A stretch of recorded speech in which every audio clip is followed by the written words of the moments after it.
Di ujung timur Nusantara, di tengah lautan yang biru jernih, ada sebuah pulau kecil bernama Pulau Anus. Tidak banyak orang yang tahu tentang pulau ini, kecuali segelintir nelayan dan petualang yang tersesat. Meskipun pulau ini kecil, ia menyimpan misteri yang begitu besar. Masyarakat setempat percaya bahwa di bawah permukaan tanah dan lautnya, ada kekuatan kuno yang melindungi mereka dari bahaya luar.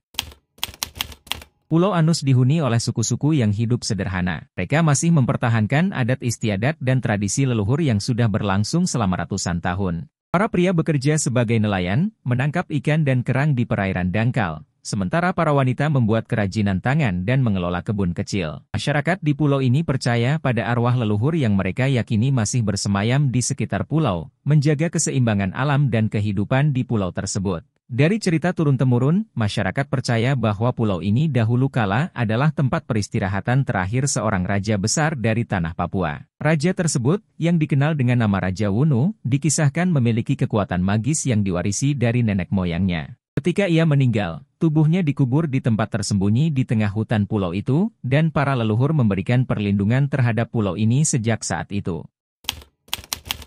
Suatu hari, kedamaian pulau terganggu oleh kedatangan sekelompok peneliti dari kota. Mereka datang dengan tujuan untuk menggali rahasia alam dan sejarah pulau itu. Pimpinan ekspedisi tersebut, seorang antropolog bernama Dr. Raka, sangat tertarik dengan cerita-cerita mistis yang beredar tentang Pulau Anus. Ia ingin membuktikan apakah ada kebenaran di balik cerita tentang Raja Wunu dan kekuatan magisnya. Masyarakat setempat menyambut para tamu tersebut dengan ramah, meskipun sebagian besar penduduk merasa waspada terhadap niat mereka. Kepala suku, seorang pria tua bijak bernama Mbah Yomi, memberikan peringatan kepada Dr. Raka agar tidak sembarangan mengeksplorasi pulau ini. Pulau ini bukan hanya tanah dan air. Di sini, roh-roh leluhur masih hidup. Jangan merusak keseimbangan, ucap Mbah Yomi dengan nada serius. Namun, Dr. Raka mengabaikan peringatan tersebut. Bersama timnya, ia memulai penggalian di sebuah area terpencil yang dipercaya sebagai tempat peristirahatan Raja Wunu. Mereka menemukan sisa-sisa artefak kuno yang menandakan bahwa legenda itu mungkin benar. Pada malam hari setelah penggalian pertama, kejadian aneh mulai terjadi di pulau itu. Angin bertiup kencang dari arah laut, membuat pepohonan bergoyang seolah ingin melepaskan akarnya. Suara-suara bisikan terdengar di setiap sudut pulau, dan beberapa warga mulai mengalami mimpi buruk tentang bencana besar yang akan datang.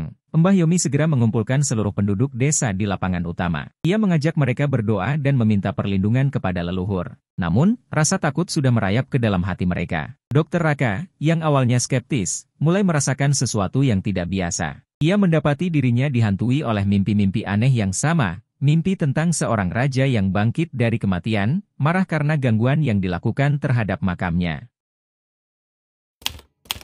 Dr. Raka akhirnya menyadari bahwa ia telah membuat kesalahan besar. Bersama dengan Mbah Yomi, mereka mencoba mencari cara untuk memperbaiki apa yang telah rusak.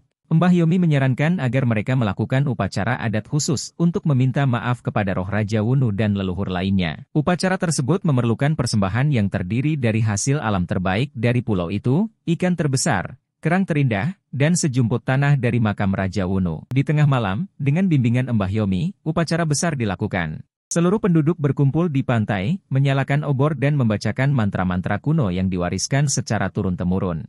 Perlahan-lahan, suasana mencekam yang menyelimuti pulau mulai mereda, dan angin kencang yang sebelumnya berhembus pun berhenti. Laut kembali tenang. Setelah upacara selesai, Dr. Raka dan timnya memutuskan untuk meninggalkan pulau tersebut. Mereka sadar bahwa ada hal-hal di dunia ini yang tidak dapat dijelaskan dengan ilmu pengetahuan semata. Sebelum berangkat, Dr. Raka meminta maaf kepada Mbah Yomi dan penduduk desa. Ia berjanji untuk tidak mengungkapkan detail dari apa yang terjadi di pulau itu kepada dunia luar. Pulau Anus kembali damai, dan kehidupan di sana berjalan seperti biasa. Masyarakat kembali hidup harmonis dengan alam dan leluhur mereka, menjaga tradisi yang sudah ada sejak dahulu kala. Namun, legenda tentang Raja Wunu dan kekuatan magis pulau itu tetap menjadi cerita yang tidak akan pernah dilupakan oleh mereka yang pernah mengalaminya.